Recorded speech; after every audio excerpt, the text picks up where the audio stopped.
follow up on the citizen science methods and tools, and especially platforms which we can use for citizen science projects and starting any citizen science project and for collecting data.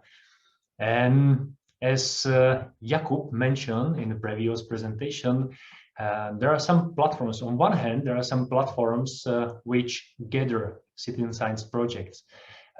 Regardless, they focus on sociology, psychology, sociology, or physics, chemistry, or ecology, and also they're like hub or platform for analyzing data, or some of them. But on the other hand, we have some mobile or desktop applications which are focused for biodiversity data collection, which were also already mentioned by Jakub and by Daniel and by Mickey, like PlantNet, which is for identifying plants, or eBird, nice American platform or application for monitoring the birds. And we know about really huge number of nice scientific reports, scientific papers using these data from the public, from eBird application. Also, we have some applications for herb mapping, or also you can report the condition of Natura 2000 sites in whole Europe through the application. It's also nice crowdsourcing, maybe citizen science project.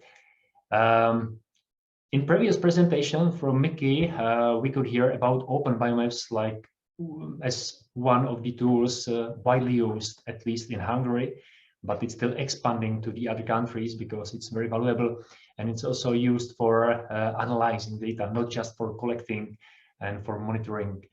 And my turn is about the other platform, which I would like to mention here. It was also mentioned earlier, and it's Naturalized Platform, which is joint initiative by the California Academy of Sciences and the National Geographic Society.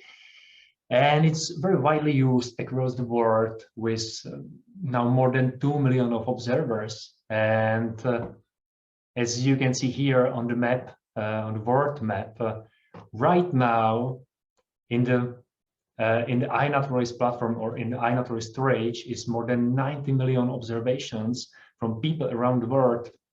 And it needs to be said that in 2020, it was about 50 million observations. So the increase is really rapid. And 2 million observers, both volunteers and scientists, it's also a very nice number, and it's still increasing. You can have a little overview about using this application throughout the world. So you can expect that it will be in America, but also in Europe, not just West Europe, but Central Europe, and also Eastern Europe, and in some other parts of the world. I would like to mention, or I would like to say that the iNaturalist is very easy platform, very intuitive platform to start any citizen science project in delimited time, delimited area. So you can start a project about monitoring the butterflies in one meadow in one weekend, or mosquitoes in the city during the weekend, or you can also observe flowers in the Carpathian region in 2 spring seasons, or anything you want. So the starting the project and using the iNaturalist is not an issue, but the issue is what Daniel mentioned in the previous presentation, is importance of the communication. So it's the motivation people and to sharing the results, and all parts of the communication are the bigger part of leading or organizing any citizen science project. And it's also about nice or very valuable scientific questions, and possibly conservation management action consequently in the future. What is the other advantage of this iNaturalist platform? That all data are, or not all data, but all verified data are automatically transferred to GBIF. This is Global Biodiversity Information Facility, and it's open access to data about all types of life on Earth. And if you have a look briefly to GBIF, you can see that there are more than 2 billion of verified records from many data sets, and iNaturalist is one of the most important data sets sending the data to GBIF. What is the other advantage of this platform? Not GBIF, but iNaturalist. Or next to it is intuitive, but also artificial intelligence is implemented in this platform. So it means that it helps you identify what you just could see. You could take a picture of anything and you don't even know what is that, but there is artificial intelligence which can help you to identify. And there are dozens and dozens volunteers and professionals which can help you to identify or to confirm, to verify your identification. And once the record is verified, it goes to GBIF.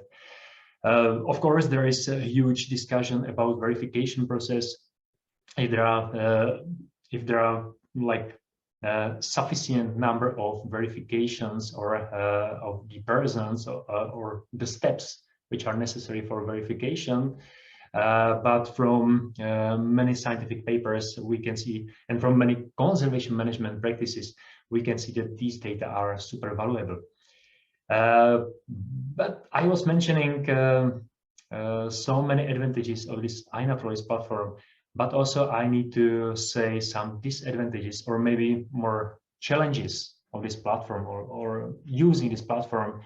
And it's about languages.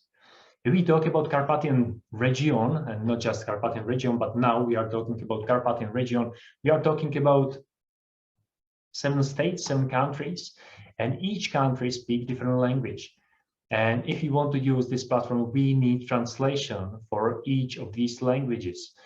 And if you have a look briefly to translation crowdsourcing project of iNaturalist,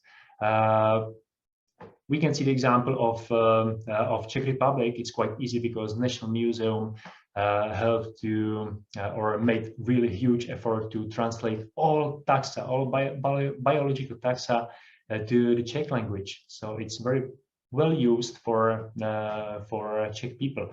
Also Spanish language or German language is almost 95 or 99% translated. So it's very well used by the citizens of these countries or speaking by these languages.